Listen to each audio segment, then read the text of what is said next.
بسم اللہ الرحمن الرحیم۔ السلام علیکم ورحمۃ اللہ۔ آج ہم بات کر رہے ہیں ایسی دعا کی جسے پڑھنے سے آپ کی ہر پریشانیاں دور ہوں گی اللہ کے فضل و کرم سے۔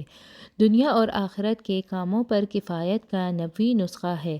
اسے 7 مرتبہ پڑھیں۔ حسبی اللہ لا الہ الا ہوا علیہ توکلت وہو رب العرش العظیم۔ اللہ تعالیٰ ہی مجھے کافی ہے، اس کے علاوہ کوئی عبادت کے لائق نہیں، اسی پر میں نے بھروسہ کیا، وہ عظیم عرش کا مالک ہے۔ جو شخص شام کے وقت یہ دعا 7 مرتبہ پڑھے اور ساتھ میں درود شریف 11 مرتبہ پڑھے تو اللہ تعالیٰ دنیا اور آخرت کی تمام فکروں کے لیے کافی ہو جاتا ہے۔ پھر چاہے اگر یہ دعا سچے دل سے پڑھی جائے یا جھوٹے دل سے پڑھیں، پریشانیاں دور ہوں گی۔